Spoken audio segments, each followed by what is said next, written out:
Pushkin.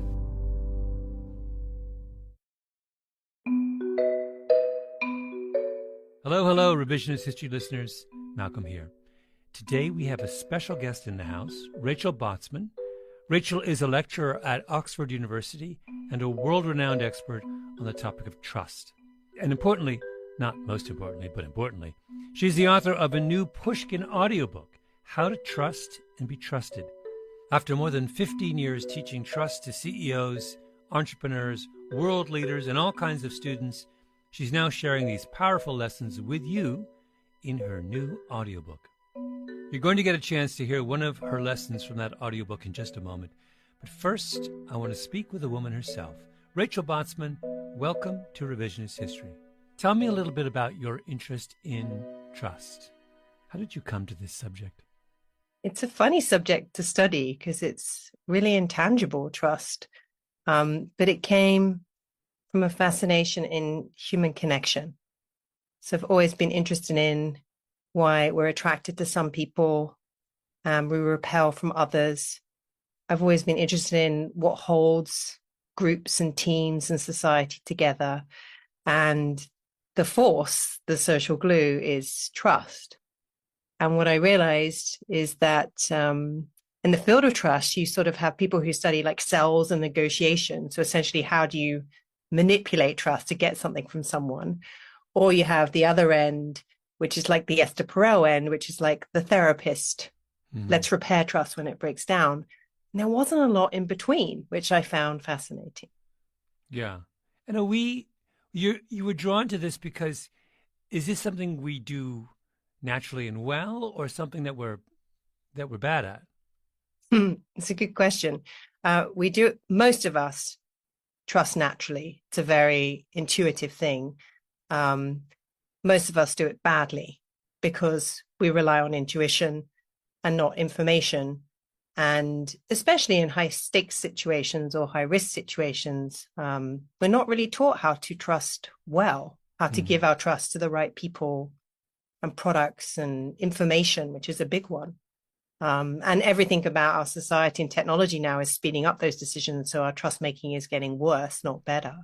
What would be some of the sort of most common mistakes we make when we're trying to kind of make a trust evaluation? Well, speed is the enemy of trust. So making it too quickly or under pressure is a really big one. So most big decisions we have to make because we've got to hire someone or whatever that might be. So that's number one. The second is intuition over information. So I still believe in trusting your gut, but what is information? There's a lot of evidence around charisma and confidence overweighting capability. And I think we're seeing that play out in sort of leaders that are getting elected. So those that seem like bold and disruptive versus steady and capable and maybe even bland, that really influences trust. They'd be my top three. Yeah. I'm reminded of years ago, I read this study of student evaluations of professors and how the evaluation a student makes after 5 seconds is the same as their evaluation they make at the end of the term.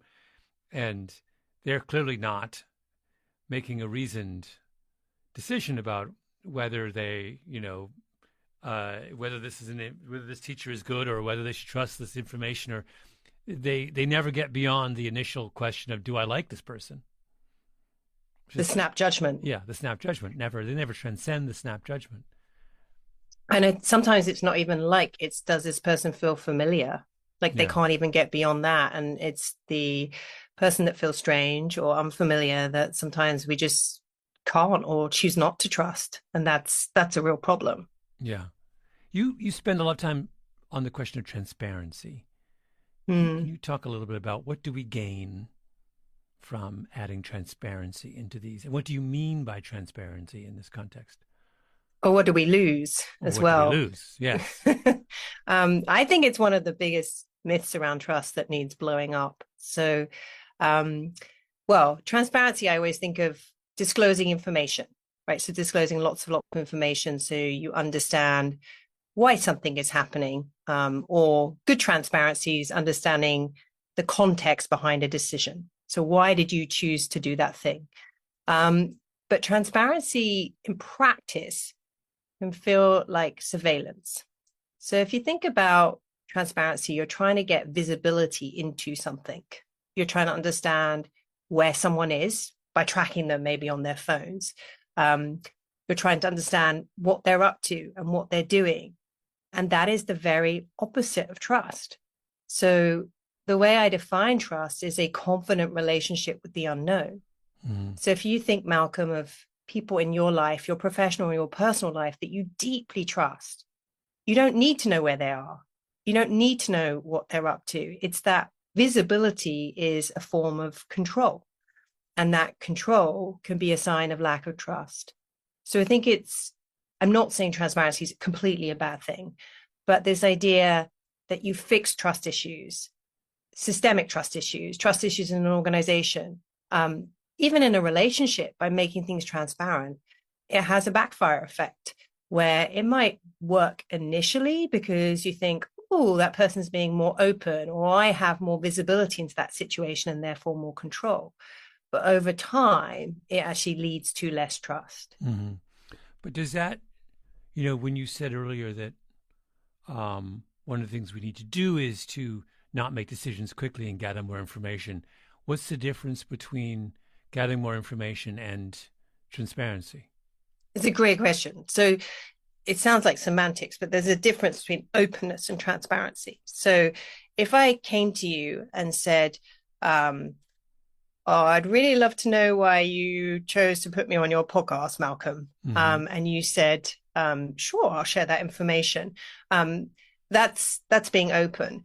But if you said, you know what, you don't really need to know, or I can't really explain why. If I really trusted you, I wouldn't need to know.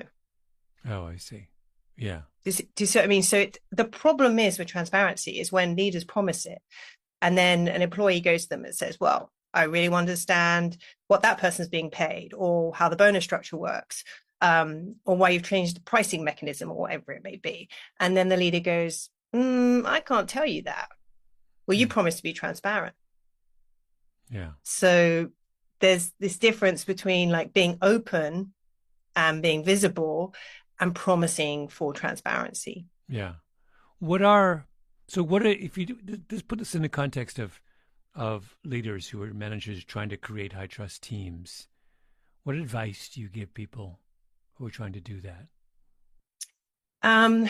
Well, the first thing, often people are trying to create high trust teams because they're trying to be innovative. They're trying to get those teams to be able to tolerate uncertainty. So high trust teams and creative teams, there's a real correlation there. So one of the things I actually say is don't mistake reducing risk for increasing trust. Mm-hmm. So what a lot of teams do is they figure out all the bad things that could go wrong right at the beginning. And it's a mindset. It's like, we'll just figure out how to mitigate risk before they've even happened. And if you create those kind of cultures in your teams, your trust mindset, your tolerance for uncertainty and the unknown actually reduces. So one of the really powerful things to do is actually go, okay, how does this team expand their capacity to be in the unknown and to be in that creative space versus how much of our culture is actually wired to measuring and managing risks? That's a really big one. Mm-hmm. You want another one? Give me another one. Yeah. Curious. That one's harder to do because I don't think many organizations think they're thinking about trust, but they're actually thinking about risk. So that shift is quite tricky. An easier one that you can put into practice tomorrow is to become a better expectation setter. So many trust issues, and I think many managers and leaders are really bad at doing this, is how you set clear expectations that allow people to be empowered and to sort of live and work in the unknown. So it's like, this is what I expect of you within this time frame, within these boundaries. Now go play and go and do it. But we're often really bad at setting expectations. Yeah. So tell me, we're about to listen to a chapter from your book or an excerpt from your book. Can you tee it up for us? What are we about to hear? Mhm. You're about to hear the introduction, or chapter one, which really lays the foundations on what trust is, and how it works in our lives. And I find it fascinating and also a beautiful thing that trust has more definitions than love. So it is the most debated sociological concept in our lives. And so in chapter one, we really dig into this understanding of what trust is and how it works and how it influences your decisions and choices in ways that you may be aware of or may never have thought about before. Yeah, wonderful. Rachel, this has been really fun, and I think I speak for all of my listeners when I say that we are looking forward to hearing what follows. Yeah, I really hope it changes the way people think about trust. That's the reason for doing this. Yeah. And the name of your book is? It's called How to Trust and Be Trusted. Intentionally a two-way title because trust is something that you give and something that you earn. And we have to think about both those things in our lives. Yeah. Thank you so much, Rachel. Thank you, Malcolm. How to Trust and Be Trusted by Rachel Botsman is available on Pushkin.fm, Audible, Spotify, and anywhere you get audiobooks. Keep listening for a preview of the audiobook.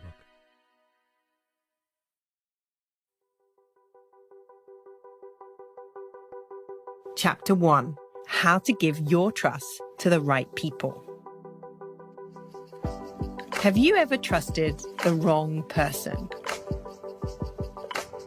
In this chapter, I'm going to teach you a really important workplace skill: how to give your trust to the right people. Because we can all learn how to make better trust decisions. I know firsthand about bad trust decisions because when I was 5 years old, my parents put their trust in the wrong person. A nanny.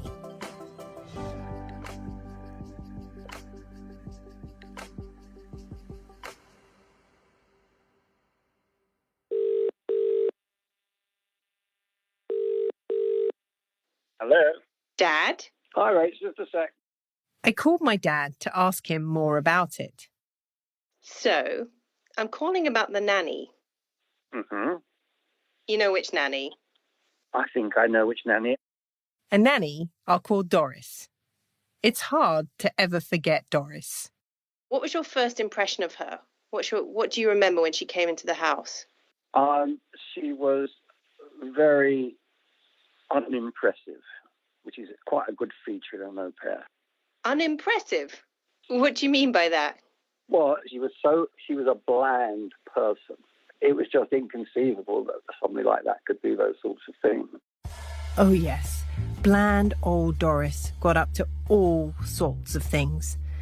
The nanny my parents trusted to take care of me and my brother turned out to be very untrustworthy indeed. She forged my dad's signature to get a loan for a car. She stole from us in the most brazen ways. And she was even running a drugs ring. Really. Deciding whom to trust can be pretty complicated. Okay, so not everyone has put their trust in a drug-dealing nanny. However, we all know how bad it feels to make a poor trust decision.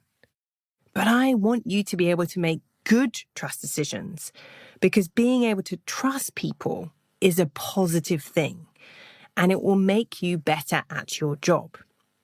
So I'm going to tell you why we sometimes trust the wrong people, like Dodgy Doris, and I'll teach you how you can fix this problem. So let's start by unpacking what trust actually is. It's a word we use a lot in our lives, but if I asked you to write down one word to describe trust, what would it be? Maybe you're jotting down confidence, faith, or perhaps risk. Some people think of trust as a state, or as an outcome, or a feeling. But trust is a belief.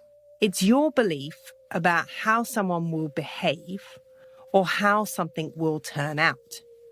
To go back to my definition of trust, it's a confident relationship with the unknown. So what does that mean in the workplace? Let me give you an example. Trust is a belief that when someone is working from home and you can't see what they're up to, they will behave in a way that you expect. They can be trusted to be productive and not let you down.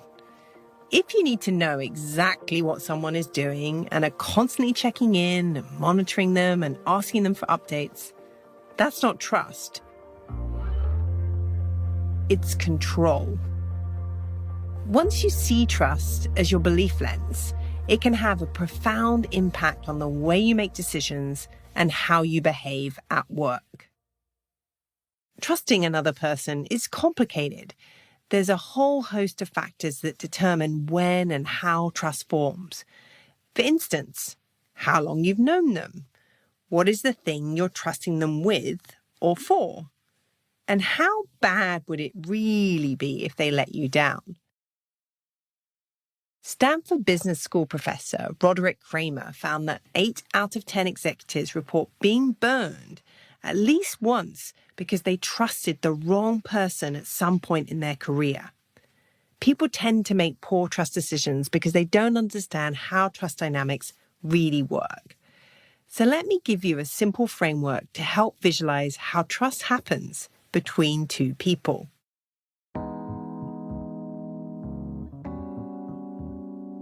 In any relationship, there are two players, the trust giver and the trust receiver. Let's start by focusing on what it means to be the trust giver. A trust giver is the person that is deciding whether to trust someone, a boss, a colleague, a friend, or in my dad's case, the nanny. As the trust giver, we have an important choice. Do we trust them or not? What influences our choices and decisions is called a trust signal. Trust signals are small clues we knowingly or unknowingly use to decide whether another person should be trusted. How someone speaks, the questions they ask, who they're with, what they're wearing, and even how they say, "Hi, how are you?" These are all trust signals. In other words, the way we make a trust decision is based on pieces of information we pick up from another person. The tricky thing is, we don't always look for or interpret trust signals in the right way. Some trust signals are way louder than others, because often we unknowingly tune into the signals that we want to see, that are familiar to us. Becoming aware of the trust signals you're tuning into is the first important step in making smarter trust decisions. Here's a simple exercise to try. The next time you meet someone for the first time, try to stay aware of what you're tuning into. Is it their voice, their clothes, their demeanor, or their posture? Similarly, what questions do you ask them in the first few minutes? Just becoming aware of how you're looking for things that are familiar can be powerful. Making trust decisions based on familiarity is a tricky behavior to change because our assumptions about whom to trust are deeply wired. They're often biases that have been with us since we were very young. When you're about 3 months old, you start trusting people who look like your parents more than other people. Maria Konnikova is a psychologist and author who's written a lot about distrust. She's an expert in the ways trust is exploited by everyone from con artists to poker players.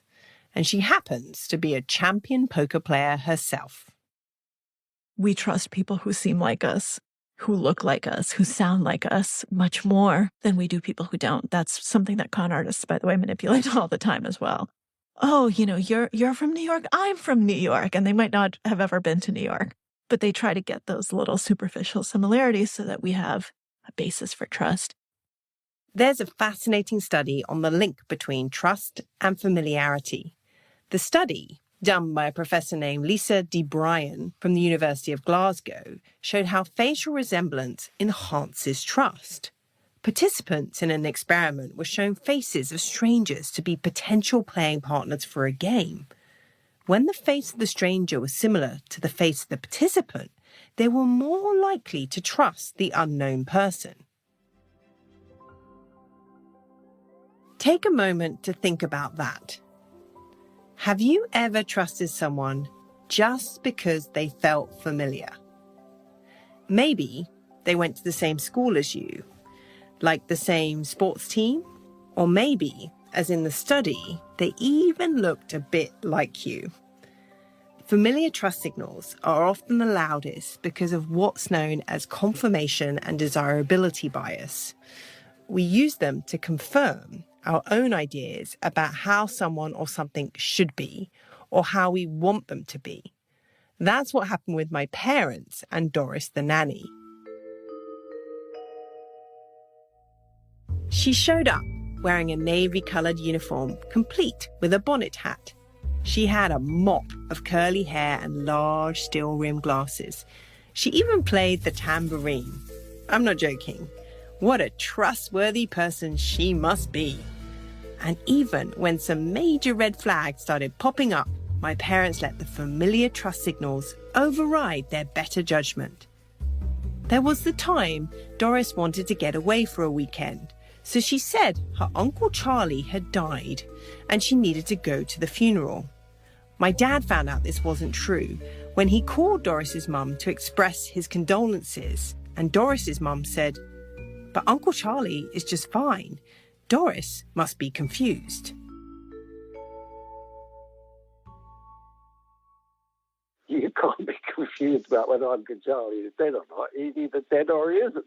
At this point, being quite quick to grasp things, I thought all was not well. But you know, even after Uncle Charlie, she came with us on a holiday to Marbella. Well, that was very convenient, yes. Even though we were only 5 and 8, my brother and I could see how Doris was, well, different when my parents were around. It was all an act. And eventually, even my dad couldn't ignore what he was seeing. At the height of suspicion, he did something he'd never done before. He searched Doris's room. He found a bag of money under her bed, quite a lot of foreign currency, and it happened to be from countries Dad had been travelling to for work. I did question her, and she told me that she'd found the money under a tree in the park. And we still didn't get rid of her. No. And when I found more money in her room, she said she'd gone back to the same tree. Same tree? I want to know where this tree is, Dad. And still, Doris stayed with us. That was until my dad's car went missing and he finally kicked her out, called the police and sat guard outside our front door with a baseball bat. I imagine the Doris saga was in part how I first took a deep interest in understanding trust. Thinking back on it, my dad told me the decision to trust Doris came down to convenience. My parents were busy people with busy jobs. It was more convenient to keep Doris than to find a different solution. It's easy to dismiss or laugh at my dad's reasoning, but haven't we all done that? Not hire a dodgy nanny, of course, but make a trust decision or continue to trust someone based on convenience.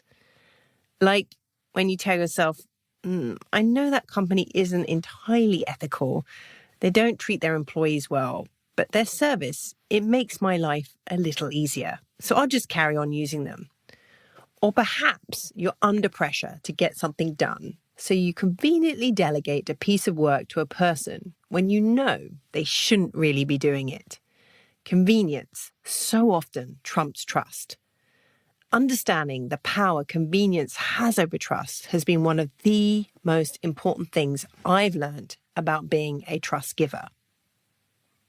Let's try another exercise.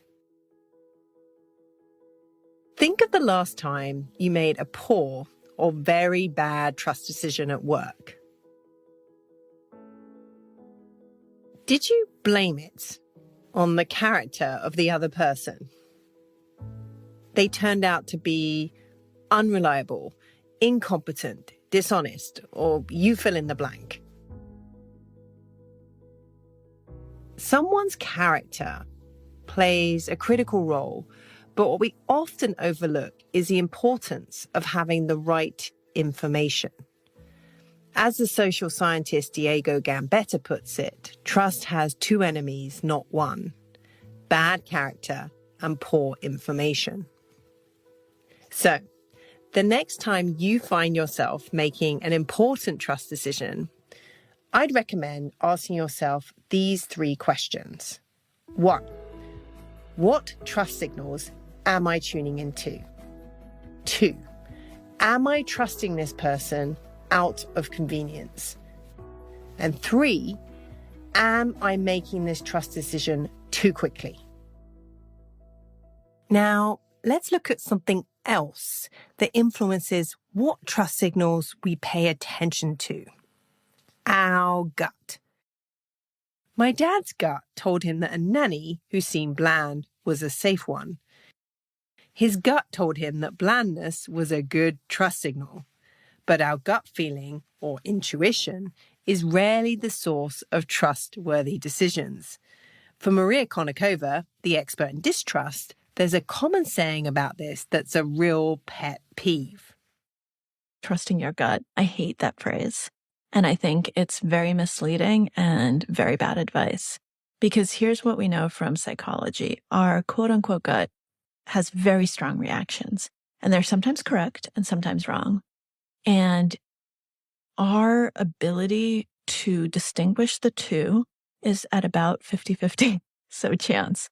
We have very little ability to be able to figure out which of our gut feelings are correct and which are not correct.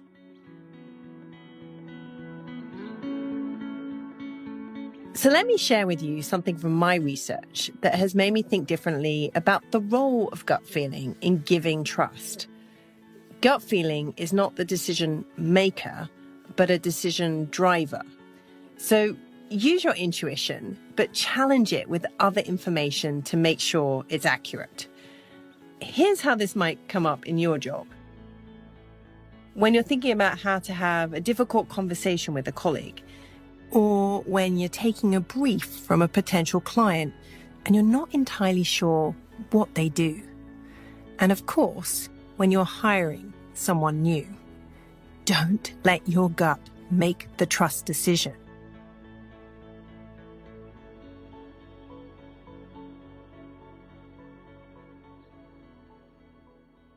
Throw your gut out the window. You don't know. You are relying on people perception that is most often wrong. That is why so many hiring decisions are so terrible, because people go with those feelings. And we know that those thin sliced judgments are made within the first few seconds of meeting someone. And that's when your hiring decision is made. And that's just crazy. How can you base someone you're going to hire into your organization based on 2 seconds, 10 seconds? It doesn't even matter, 20 seconds.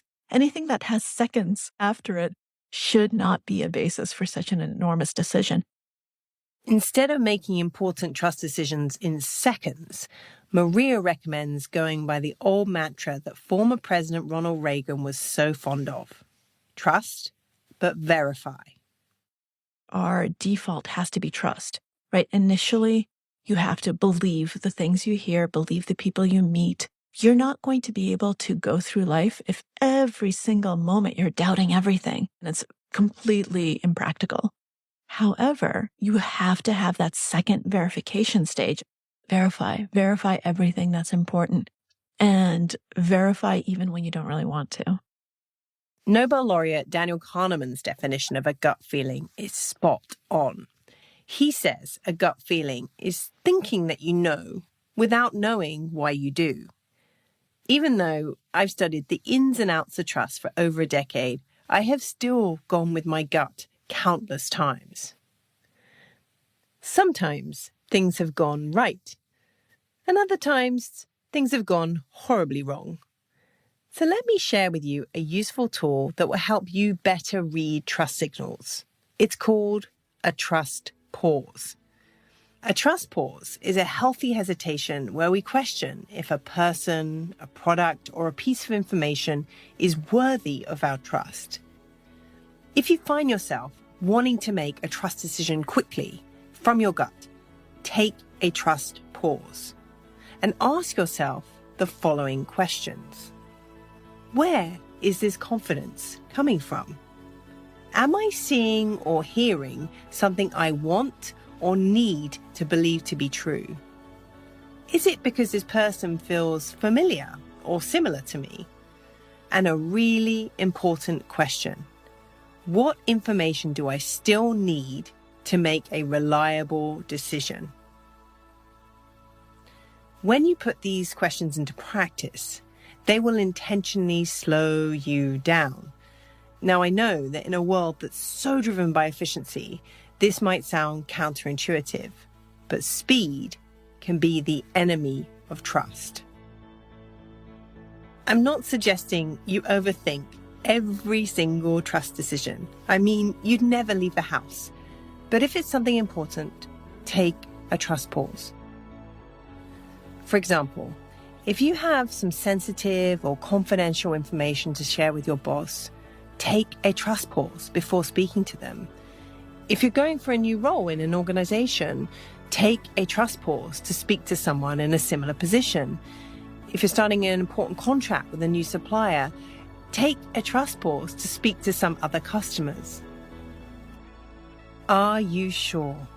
Are you sure? That's at the heart of a trust pause. It might feel like you're wasting valuable time, but otherwise, you may be left wondering why you didn't pause for a bit longer before giving your trust. Because once trust has been given, it's in the other person's hands to take care of or break. My dad could have taken a trust pause with Doris, and it would have saved a lot of anguish and his Volvo. Of course, there are regrets, but after everything, it hasn't really changed my dad. He just tends to trust people. I have run my life on the basis of trusting people. And I found that generally that has worked out for me. And has that trust been abused? A bit. But I think that what I've gained from trusting people is more than if I've been constantly looking over my shoulder or not trusting people. And by and large, that worked out okay. Some people trust too much and too readily, like my dad. They have what psychologists call a high propensity to trust. They assume they won't be taken advantage of. Human beings are wired to trust. Trust is our default state. And the only reason society exists and all of our institutions exist and just the world functions is because of trust. Here's something else Maria helped me rethink.